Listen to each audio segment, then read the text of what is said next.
নমস্কার। আমি একজন সঙ্গীত শিল্পী এবং শিক্ষক। নাম পঞ্চানন আদক। আমি এই সঙ্গীত নিয়েই সারা জীবন চর্চা করে চলছি, সাধনা বলতে পারেন। আমি অন্য কোনো কিছু করি না। প্রায় 50 বছর ধরে আমি অনেক ছেলে মেয়েদের সঙ্গীতের শিক্ষা দান করে এসেছি এ যাবৎ। সেই জন্য আমার অভিজ্ঞতা অনুযায়ী আমি সঙ্গীত সম্পর্কে কিছু বলতে চাই। প্রথমে বলি, সঙ্গীত কাহাকে বলে।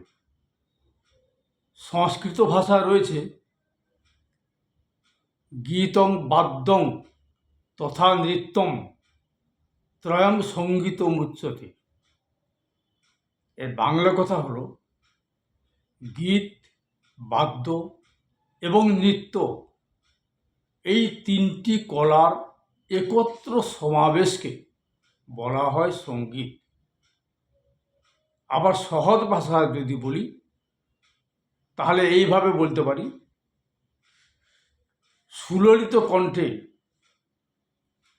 তাল মাত্রা সহযোগে মনের ভাব প্রকাশ করাকে বলা হয় সঙ্গীত। এই সঙ্গীতের মধ্যে গীত হচ্ছে প্রধান। গীত বলতে যে গানটি, তার যে কথাগুলো, সে কথাগুলোকে বলা হয় গীত। সেই কথাগুলোকে সুরে, তাল মাত্রা সহযোগে এবং ছন্দ সহযোগে সুন্দরভাবে গাইতে পারলেই তাকে বলা হয় সঙ্গীত।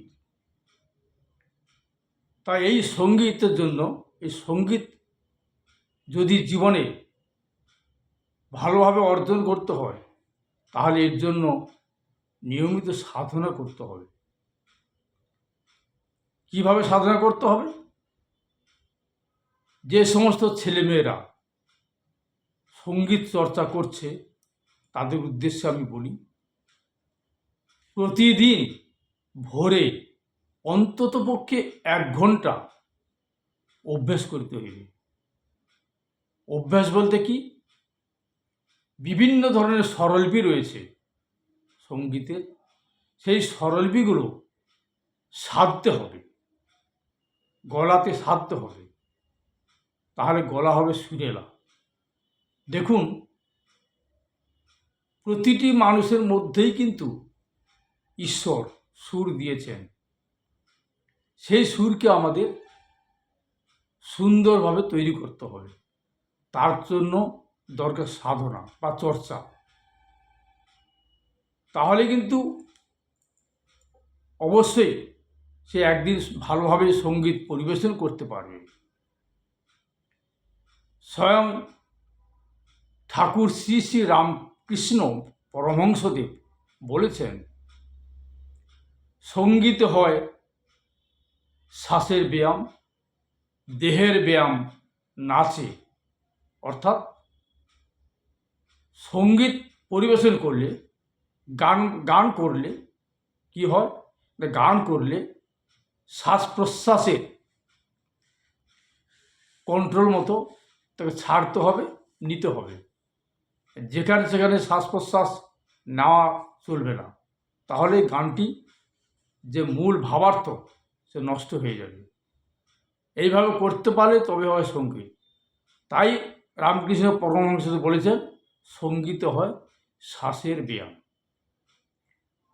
শুধু তাই নয়, বিশেষজ্ঞদের মত, সঙ্গীত চর্চা করলে পড়াশোনার পাশাপাশি যদি ছেলেমেয়েরা সঙ্গীত চর্চা করে তাহলে সঙ্গীত চর্চার মাধ্যমে তার স্মরণ শক্তি বাড়ে। এটা বিশেষজ্ঞদের মত, এটা আমার মত নয়। তা আমার তাই ধারণা, এটা অত্যন্ত সত্য কথা। পড়াশোনার পাশাপাশি যদি কেউ সঙ্গীত চর্চা করে তার পড়াশোনা কোনো মতেই নষ্ট হবে না, বরং তার স্মরণ শক্তি বাড়বে, পড়াশোনার সুবিধা হবে। পড়াশোনা না করলে কিন্তু সঙ্গীত চর্চা হবে না। এই যে ভাষা জ্ঞান, ভাষা উচ্চারণ সঠিকভাবে করতে গেলে পড়াশোনা অবশ্যই দরকার। তাই বলছি, পড়াশোনার মাঝেই সঙ্গীতকে একটা কলা হিসেবে রাখতে হবে, অর্থাৎ আর্ট বা কলা অনেক আছে, যেমন সঙ্গীত, নৃত্য, অঙ্কন, অভিনয়। বিশেষজ্ঞদের মত এই সমস্ত কলার মধ্যে সঙ্গীত হচ্ছে সর্বশ্রেষ্ঠ কলা। তাই এই সঙ্গীতকে যদি কণ্ঠে ধারণ করতে হয়, তার জন্য প্রচুর পরিমাণে সাধনা করতে হবে। আমি আগেই বলেছি, প্রতিদিন ভোরে অন্ততপক্ষে 1 ঘন্টা সাধনা করতেই হবে, চর্চা করতে হবে। হারমোনিয়ামে যে মন্দ্র, মধ্য, তার, এই 3টি সপ্তক রয়েছে। এই 3টি সপ্তকে আপাতত সা থেকে উপরের তারাপর্দার মা এবং নিচে মন্দ্র সপ্তকে পা, অর্থাৎ পঞ্চম। মন্দ্র সপ্তকের পঞ্চম থেকে তার সপ্তকের মধ্যম পর্যন্ত যতগুলো স্বর আছে, সব স্বরকে সাধনা করতে হবে। সেই স্বরের আওয়াজের সঙ্গে কণ্ঠকে মিলাতে হবে, তাহলে তার কণ্ঠস্বর সুরেলা হবেই। এবং তাল ছাড়া সঙ্গীত হয় না, তালে তাকে গান পরিবেশন করতে হবে। তাল ছাড়া সঙ্গীত পরিবেশন করলে তাকে কিন্তু সঙ্গীত বলে না। গীতের সঙ্গে বাদ্য অবশ্যই প্রয়োজন, তাল সহযোগী প্রয়োগ করতে হবে। এবার বলি, সঙ্গীতে কি উপকার আছে। বিশেষজ্ঞদের মত, সঙ্গীত মানুষের মনে ধৈর্য আনে। আমার মনে হয়, আমার নজরে আজও পর্যন্ত পড়েনি যে কোনো সঙ্গীত শিল্পী ধৈর্য হারিয়ে আত্মহত্যা করেছে। যখনই বাস্তব জগতে বিভিন্ন টানাপোড়েনের মাধ্যমে জীবনযাপন করতে করতে কোনো কারণে অধৈর্য হয়ে ওঠে, মনে হয় যেন জীবন আর রাখবো না, সেই মুহূর্তে তাকে কি করতে হবে? গান গাইতে হবে, আপন মনে গান গাইতে হবে। কিছু সময় গান করার পর দেখা যাবে তার মধ্যে যে দুর্বলতা এসে গেছিল, জীবনের প্রতি একটা অনিচ্ছাভাব এসে গেছিল, সেটা থাকবে না। আবার নতুন করে তার বাঁচার আশা মনের মধ্যে সঞ্চার হবে। এই হলো সঙ্গীতের উপকার। আরও বিশেষজ্ঞদের মত কি, যদি কোনো খুনি, অর্থাৎ যারা কথায় কথা খুন করতে পারে, এমন ধরনের দুর্বৃত্ত মানুষ যাদের মধ্যে দয়া মায়া নেই, সেই সমস্ত মানুষকে যদি নিয়মিত সঙ্গীত অর্থাৎ গান শোনানো হয়, তাহলে কিন্তু গান শুনতে শুনতে তার মনের মধ্যে একটা পরিবর্তন হবেই।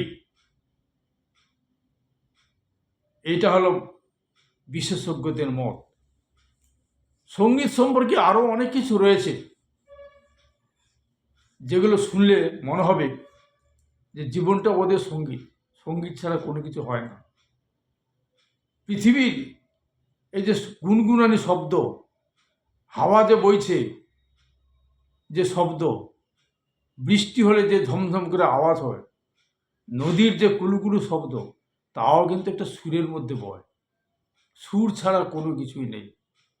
যার মধ্যে সুর নেই সে হলো অসুর। সঙ্গীত কারা ভালোবাসে না? যার অসুর, অর্থাৎ যেমন মহিষাসুর, এরা তো অসুর, তারা সুর ভালোবাসে না। সুর অসুর দুটো রয়েছে। সুর হলো পরম ব্রহ্ম, সেই সঙ্গীত চর্চা করলে সেই সুরের সাধনার মাধ্যমে ভগবানের সাধনা করা হয়। সকলেই জানেন রামপ্রসাদ সেন একজন শ্যামা সঙ্গীত রচনা করতেন, তিনি গাইতেন। তিনি মা কালীর গান গেয়ে গেয়ে মা কালীকে সন্তুষ্ট করেছিলেন, মা কালীর কৃপা পেয়েছিলেন, এটা আমরা সকলেই জানি। এবার আসি, সঙ্গীত বিভিন্ন ধরনের আছে। আমাদের কোন সঙ্গীত গাওয়া উচিত সেটা আমাদের নির্ধারণ করতে হবে।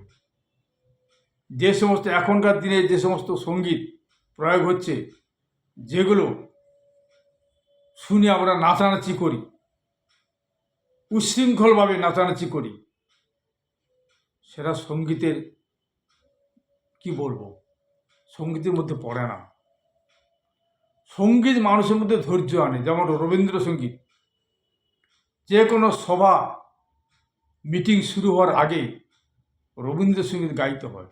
রবীন্দ্রসঙ্গীত গাইলেই মানুষের যে অস্থির ভাব থাকে, সভা চলাকালীন বা সভা শুরুর আগে মানুষের যে অস্থির ভাব ছিল, সেই অস্থির ভাবকে একটা ঠিক বিন্দুতে আনার জন্য সবার শুরুতে একটা সঙ্গীত গাইতে হয়। সেই সঙ্গীত একমাত্র রয়েছে রবীন্দ্রসঙ্গীত। রবীন্দ্রসঙ্গীতে শুধু মানুষের ধৈর্য আসে না, রবীন্দ্রসঙ্গীত চর্চা করলে উচ্চারণ স্পষ্ট হয়, ভাষা জ্ঞান আসে এবং একটা গানের মধ্যে ভাব তৈরি হয়। ভাব ছাড়া সঙ্গীত প্রয়োগ করা যায় না। ভাবটা কী জিনিস সেটা অঙ্ক দিয়ে বোঝানো যায় না। দীর্ঘদিন চর্চা করতে করতে তার এমনিতে মনের মধ্যে একটা ভাব তৈরি হয়। একটা গান যদি কমপক্ষে 100 বার গাওয়া হয়, আমি হিসাব করে যদি দেখি প্রথমবার যখন গানটা গেয়েছিল সে যেভাবে গাইল, ঠিক 100 বারের মাথায় দেখা গেল তার গানটা আরও ভালো করে গাইতে পারছে। কী করে হলো? সাধনা, এটাই তো সাধনা। সাধনা করলেই এমনিতে তার জ্ঞান বাড়ে। যাই হোক, অনেক কথা বললাম। সকল ছাত্রছাত্রীর উদ্দেশ্যে আমার এই কথা। যারা সঙ্গীত চর্চা করছো, পুনরায় বলছি, তারা মন দিয়ে সঙ্গীত চর্চা করো। পড়াশোনার কোনো ক্ষতি হবে না। এটা এটা মনের মধ্যে ভুল ধারণা রেখো না। পড়াশোনার মাঝেই, পড়াশোনা বাঁচিয়ে সঙ্গীত করতেই হবে। পড়াশোনাকে নষ্ট করতে বলছি না, পড়াশোনা করতেই হবে। পড়াশোনা না করলে কী করে চলবে? সমাজে মিশতে পারবে না। তাই পড়াশোনার মাঝেই, পড়াশোনার সঙ্গে সঙ্গেই সঙ্গীত চর্চা করতে হবে। এটা সবার উদ্দেশ্যে জানালাম। সবাইকে আবার ভালোবাসা, প্রীতি, শুভেচ্ছা জানাই। নমস্কার।